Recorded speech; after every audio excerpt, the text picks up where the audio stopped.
Hukum Wali Kota Bau-Bau yang berkantor di Laude Darmawan dan partner, teman saya Pak Abbas dan Pak Laude Sirlan. Prinsipnya hari ini kami perlu menjelaskan terkait dengan tindakan-tindakan faktual yang dilakukan oleh pihak penggugat, dalam hal ini Pak Dr. Roni Mukhtar. Jadi terkait dengan putusan PT UN Kendari pada tanggal 11 Agustus 2023 yang menyatakan bahwa permohonan pihak penggugat diakomodir oleh pihak PT UN atau dimenangkan oleh PT UN. Prinsipnya kami dari kuasa hukum wali kota menyampaikan bahwa itu putusan baru tingkat pertama, putusan yang belum berkekuatan hukum tetap, sehingga proses hari ini masih ada upaya-upaya hukum sesuai dengan ketentuan Kitab Undang-Undang Hukum Acara Perdata, bahwa ada upaya hukum banding, ada juga upaya hukum kasasi yang dilakukan oleh pihak yang tidak terima dengan putusan PT UN. Hari ini telah dilakukan oleh pihak tergugat. Pak Wali Kota itu sudah mengajukan banding pada minggu kemarin, sehingga proses ini sementara berjalan pada tingkat banding di Pengadilan Tinggi PT UN Makassar. Inilah yang harus kita tunggu, sehingga putusannya semacam apa itu juga yang harus kita lihat di kemudian hari. Jadi terkait dengan beberapa waktu yang lalu tindakan faktual yang dilakukan oleh Pak Dr.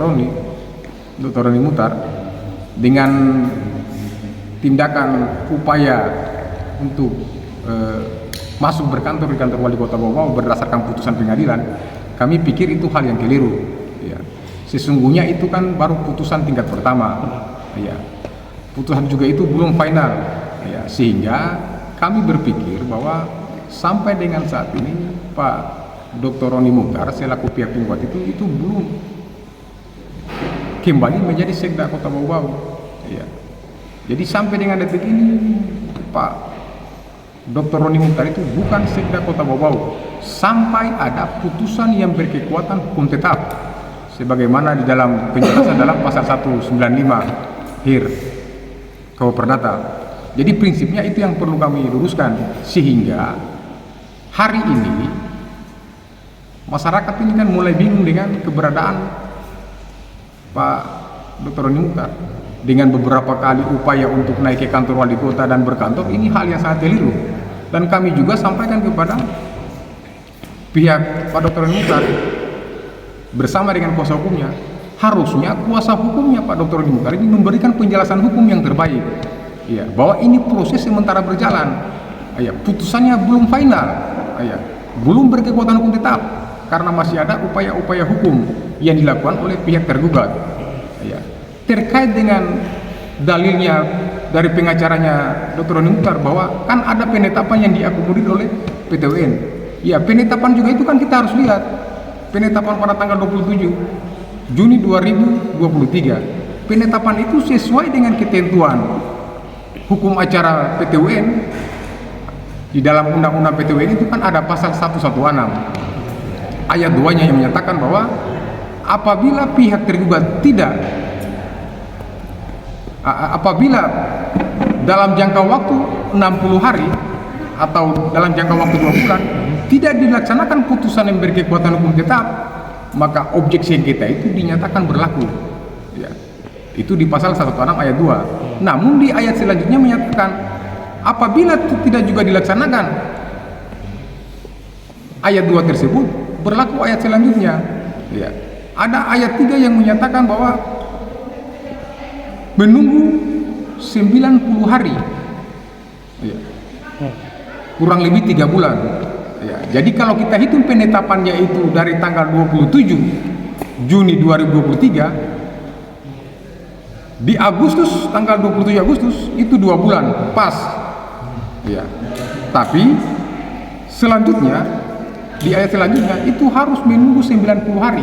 Berarti terhitung dari tanggal 27 Agustus 3 bulan ke depan, berarti kurang lebih di bulan 11 baru bisa dinyatakan bahwa putusan itu berkekuatan hukum tetap, sehingga bisa mengajukan upaya-upaya hukum selanjutnya, yaitu bisa melaporkan kepada atasannya pihak Pak Wali Kota, yaitu Presiden. Nah, itu langkah-langkah itu yang harus diambil, karena ketentuan hukum acara di PTUN ini beda dengan ketentuan hukum acara yang berlaku di pengadilan negeri. Itu berbeda dia, karena konteks di pengadilan negeri itu ada namanya upaya hukum paksa yang dilakukan oleh jurusita. Ya, kalau pidananya ada jaksa, tapi kalau di PTUN ini tidak ada. Dia panitera itu sifatnya hanya mengirim surat terkait dengan putusan atau eksekusi, tapi dia tidak punya kekuatan eksekusi, sehingga sangat keliru kalau kuasa hukumnya Pak Roni menyatakan bahwa ini putusan sudah berkekuatan tetap. Itu sangat keliru. Ya. Artinya ini pemahaman dalam konteks hukum acara perdata ini sangat jauh dia. Gitu. Tapi kami berpikir bahwa inilah upaya-upaya yang dilakukan oleh pihak Pak Roni. Tapi upaya-upaya yang secara faktual ini adalah bertentangan dengan ketentuan undang-undang.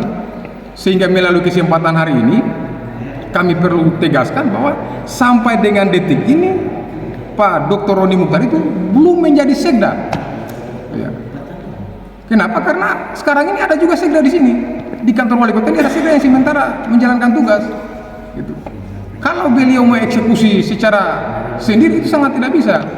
Itu sangat bertentangan sekali. Harus konfirmasi kembali ke pengadilan awal. Bagaimana cara mengeksekusi putusan ini? Tanya ke sana. Gitu. Bukan dari pihak Pak Roni dengan pengacaranya yang memaksakan kehendak, memaksakan diri untuk mengeksekusi ini. Wah, itu bertentangan dengan undang-undang. Sehingga hari ini kami luruskan untuk tolong pihak pengacaranya Pak Dr.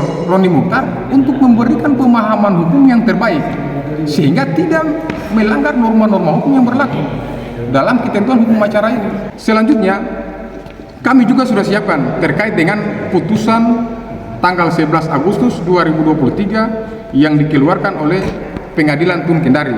Ya.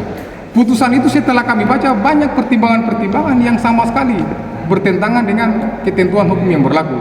Ya. Sehingga analisa kami, dugaan kami bahwa ini ada namanya secara etika, ya, majelis hakim ini membuat putusan yang bertolak belakang dengan ketentuan hukum. Sehingga upaya ini yang coba kami kaji dan kami sudah siapkan, kemungkinan kami akan laporkan dugaan pelanggaran kode etik yang dilakukan oleh majelis hakim Pengadilan Tun Kendari. Kami sudah siapkan dan ini semua sudah final. Kami sudah buatkan laporan pengaduan ke Komisi Yudisial.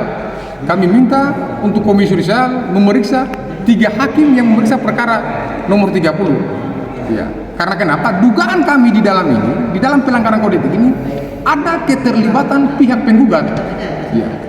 Di dalam putusan Tun nomor 30 ini ada dugaan keterlibatan pihak penggugat, sehingga ini mencederai nilai-nilai ketentuan yang ada di dalam hakim yang memeriksa perkara ini. Sehingga ini kami sudah siapkan, sudah final. Kemungkinan secepatnya kami akan kirim ke Komisi Yudisial dan kami lampirkan dengan beberapa bukti-bukti video rekaman yang itu menjadi petunjuk-petunjuk untuk Komisi Yudisial akan memeriksa hakim yang memutuskan perkara dimaksud. Yang pertama, selanjutnya bahwa kami juga mungkin akan melaporkan ada dugaan terkait dengan pemberitaan bohong. Ya, jadi kami lihat ada di salah satu kanal YouTube ini terkait dengan ada salah satu akun itu yang menyebarkan berita terkait dengan berita bohong. Ya, berita bohong itu yang menyebutkan bahwa selamat atas kembalinya Pak Dr. Roni Mukhtar sebagai Sekda Kota Bau-Bau. Ini adalah sebuah berita bohong yang dipublikasikan melalui medsos, sehingga diketahui orang banyak bahwa wah, Pak Sekda, Pak Dr. Roni Mukhtar ini sudah menjadi Sekda kembali. Ini kan berita bohong. Dari mana landasan hukumnya beliau itu kembali menjadi Sekda? Ini dari mana? Sehingga ini kami berasumsi bahwa ini adalah pemberitaan yang bohong. Di kanal ini, yang kami lihat kanalnya ini tertulis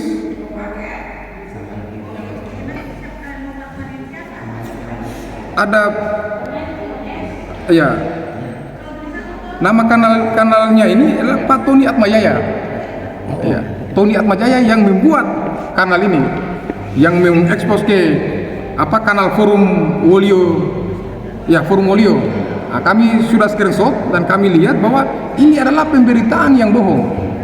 Ya, sehingga ini kami sementara kaji dan dalam jangka waktu 1-2 hari ini kami juga tetap akan membuatkan laporan terkait dengan informasi bohong ini.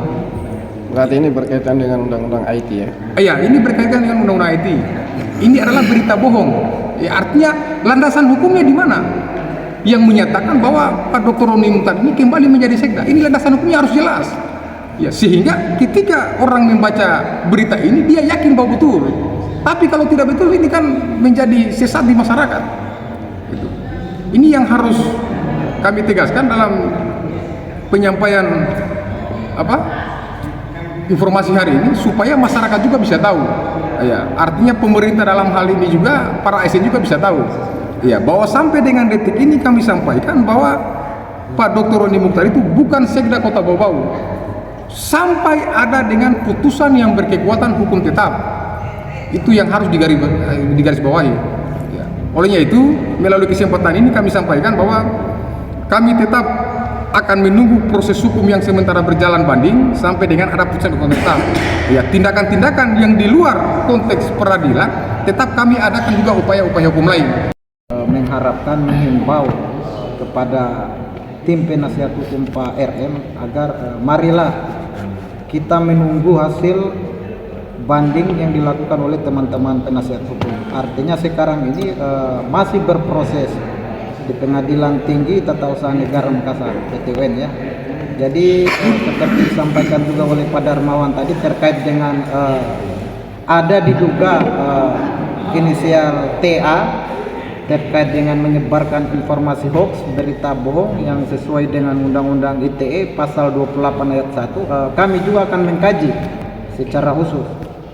Tentunya 1-2 hari ini ketika kami akan mengkaji, kemudian mungkin kami akan mengambil langkah-langkah hukum lainnya. Kemungkinan kami akan membuat laporan di Polres Bau-Bau, insya Allah 1-2 hari ini. Jadi kami harapkan kepada rekan-rekan tim penasihat hukum RM agar marilah, saya ulangi kembali, marilah kita menunggu hasil putusan banding di Pengadilan Tinggi PTUN Makassar.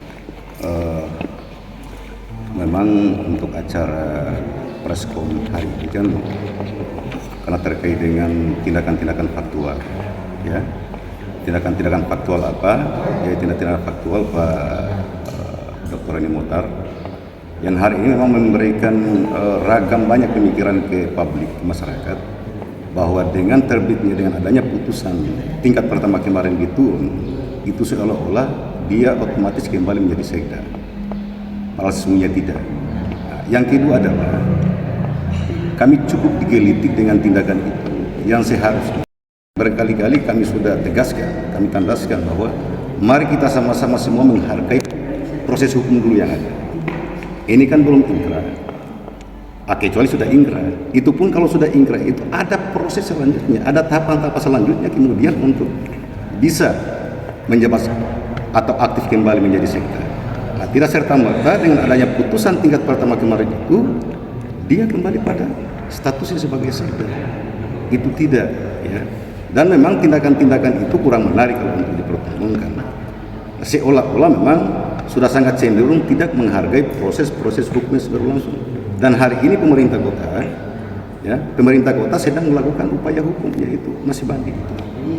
Nah, jadi begitu.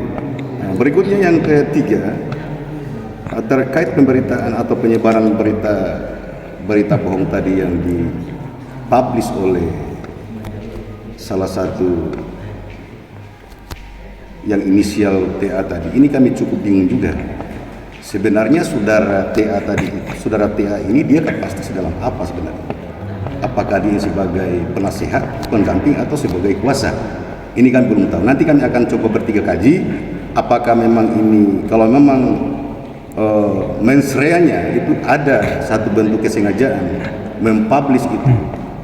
Dia sudah ketahui misalnya bahwa ini merupakan satu cerita atau berita yang tidak benar, ya, tidak betul. Ketika dia sengaja untuk dia publish, dan menimbulkan ragam pemikiran ke masyarakat seolah-olah bahwa kembali menjabat jadi sekda ini akan kami coba bertiga untuk kaji dan kami akan melakukan langkah-langkah hukum selanjutnya. Intinya prinsipnya hari ini kami tetap akan menegaskan bahwa semua tindakan-tindakan faktual yang dilakukan oleh pihak penggugat dalam hal ini Dr. Roni Mukhtar itu tetap kami akan pantau mulai dari besok, lusa dan seterusnya. Sehingga kami ini menjadi catatan khusus atau menjadi bukti-bukti awal untuk kita mengkaji unsur-unsur tindak pidana selanjutnya. Tetap kami akan kawal apa yang menjadi tindakan-tindakan faktual dari pihak Pak Roni itu, tetap kami akan mantau terus. Itu terkait dengan pemberitaan di media, tetap kami akan kawal. Kuasa hukumnya Pak Dr. Roni Mukhtar terkait dengan ultimatum 1 kali 24 jam kalau tidak memberikan kunci kantornya Pak Sekda, ya itu mereka dia akan mengajukan upaya hukum. Kami pikir ini hal yang sangat keliru. Aturan dari mana itu? Ya, aturan dari mana itu bahwa 1 kali 24 jam kalau tidak diserahkan akan mau buat upaya hukum. Ya, jangan membuat aturan sendiri, jangan. Ya, harus pada ketentuan undang-undang yang berlaku. Ya, cari normanya, cari aturannya. Di mana aturan terkait ketika tidak mau diberikan kunci itu bertentangan itu di mana? Nah, sehingga kami sampaikan kepada tim kuasa hukumnya Pak Roni, tolong jangan membuat aturan yang tidak ada sehingga mengadakan aturan itu. Saya pikir ini hal yang sangat keliru.